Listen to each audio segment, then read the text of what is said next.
Students want and need from me? Well, I believe to answer this question, we need to actually ask students the question, what do you want and need from me? As a proponent of choice theory, I want to involve my students in decision making about both what they would like to learn in terms of the content from the curriculum and also how they would like to learn it. I want to be a democratic teacher, not someone who imposes my will completely on the class. I want to involve them in their decision making. And in addition, we can collaborate on the design of mutually agreed classroom rules and behavioural codes and explore what is appropriate behaviour and what is not. And by doing all this, involving students in the decision making of what they would like to learn and how they would like to learn, I believe what this leads to is students taking ownership of their learning and their behaviour, which is highly desirable. Giving students what they want and need also means recognising that not all students are the same and that their needs may be in fact quite different. Classrooms today are becoming more increasingly inclusive environments, and as a result they're becoming more diverse, with a rich tapestry of students with different strengths, who learn in different ways and at different rates. This really resonates with me personally on a very deep personal level because both of my children have ADHD. I have 12-year-old twins and they both suffer from ADHD. And I have seen them struggle in a school environment with teachers too often applying a one-size-fits-all approach. This experience has taught me the importance of understanding that each child is different and that in order to give them what they need, we need to be open to differentiating and offering choice, not only in what we teach, but how we teach and how we assess. Go. The provocation we have today: what will students want and need from me? As a teacher, a hesitation of mine is my own skills. I know my classroom will have students with mixed abilities. With this range, I question myself on how I will approach and handle the students in my classroom, as I hope to promote an inclusion environment.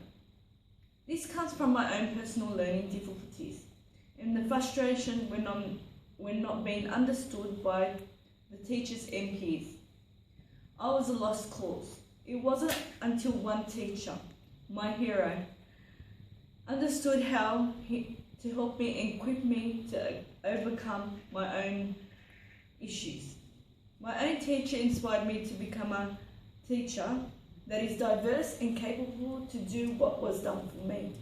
By analysing the situation from the student's perspective, and now as a teacher, I must know what will the students want and need from me. If any situation were to arise in my classroom, as a teacher, I need to explore different teaching strategies and implement classroom management to all my students in my classroom. In considering our provocation, what will students want and need from me, I've thought back to what I have learnt in my teaching practicums. I think the most important thing in a classroom is to promote engagement and inclusion by planning lessons that interest students. However, students also need to be able to clearly understand tasks. I also think that before you get into your classroom, you need to, as much as possible, know your students. Knowledge of students can be built by speaking to other teachers about student abilities and strengths, reading student files, finding out from students what they enjoy, and observing and talking to students about what they will find easy and what they will find hard. I also believe in being willing to receive feedback from students about tasks. Building on this, I need to acknowledge that no one task, strategy, instruction, or assessment will fit all students, and I need to be willing to adapt and differentiate tasks. I don't just think that all these strategies are what students want and need, I know. As a person with Asperger's, I've spent too many lessons feeling very anxious, lost and unaware of what to do in tasks. If I'd been given adequate instruction, I would have had a much higher chance of being able to do the task and understand it. It's been through understanding how I learn myself that I have improved by doing autonomous learning, but with the help of other teachers, this would have made a much more positive experience for me. Therefore, I truly believe that understanding students and what they can do will allow me to be a successful teacher. So the question we have to ask ourselves is, how could this situation have been better handled? Strategy one that I'd like to take you through from the extensive research that we've done is it's better to actually adopt preemptive measures that prevent the meltdown from happening. So as a teacher who is responsive to the needs of my students, my first step in dealing with a critical incident would be to understand what triggered James's meltdown. So in future I can prevent his explosive behaviour before it happens. So in order to do this, I reviewed his IEP, which included a report from his psychologist and a letter from his mother describing his son's symptoms, as well as speaking to James himself. Extensive research by the likes of Johnson & Johnson has shown cooperative learning to be a valuable teaching strategy for all students, including James, because it fosters inclusion and helps build social skills. For this reason, his mother and I think it would be a good idea to continue to include James in these activities. However, we do need to understand what went wrong in the last group task in order to avert it in the future.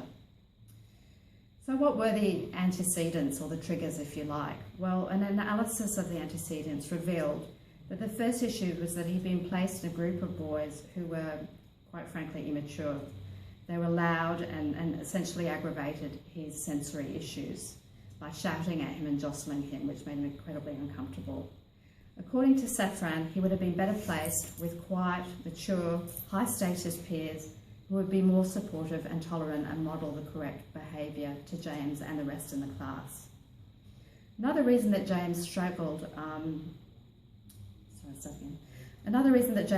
was lack of clarity regarding his role. Quite simply, he didn't know what he was supposed to be doing. In consultation with him, we decided the next time he would take on the role of recorder, who was responsible for capturing and recording the group's ideas. This was something he felt really comfortable with because it would allow him to engage his special interest in computers and display his excellent IT skills.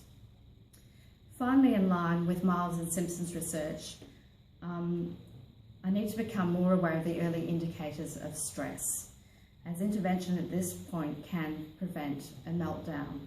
In James's case, the classic indicators are panting and shortness of breath, and rapid scanning of his environment, which show his flight or flight reflex has been engaged and that a meltdown is imminent. 2, 3, go. The strategy for the case study is working together with the student to understand their needs and wants. The case study has allowed me to explore what I would do for James in this situation. First, I would begin with building a relationship with James.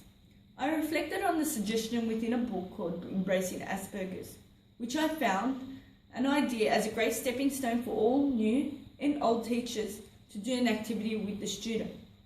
The idea is a course taught by the student. It means allowing the child to be your teacher, so they can educate you about their needs and wants.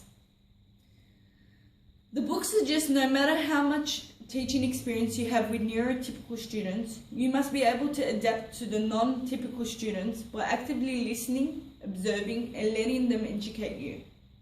You can learn all you need from them.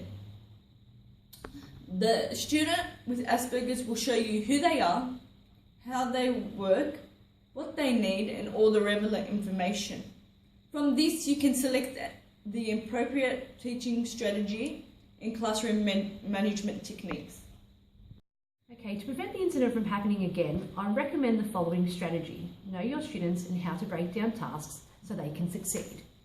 As a teacher who is responsive to the needs of my students, I would have aimed to check the files of students before starting a term with them and documenting their learning abilities and areas to watch to prevent the critical incident involving James.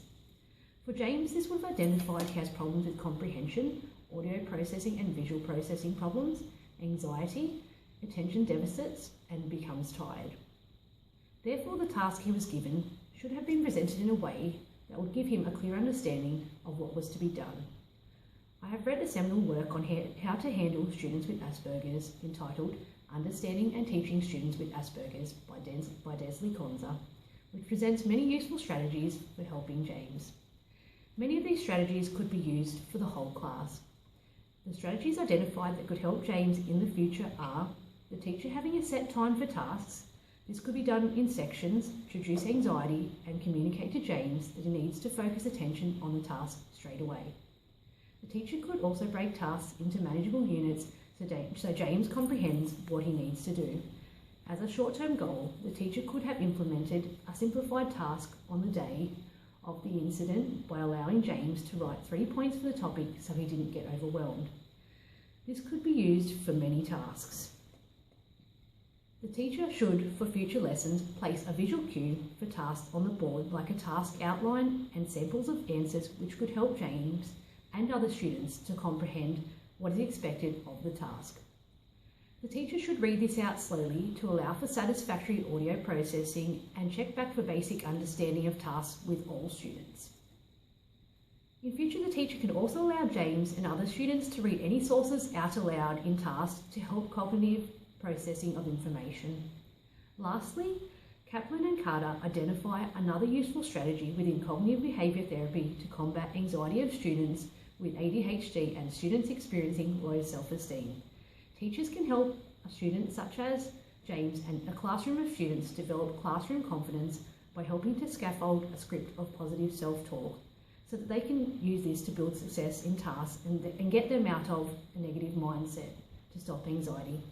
I truly believe implementing these strategies would help James to succeed in future lessons and help other students to succeed as well.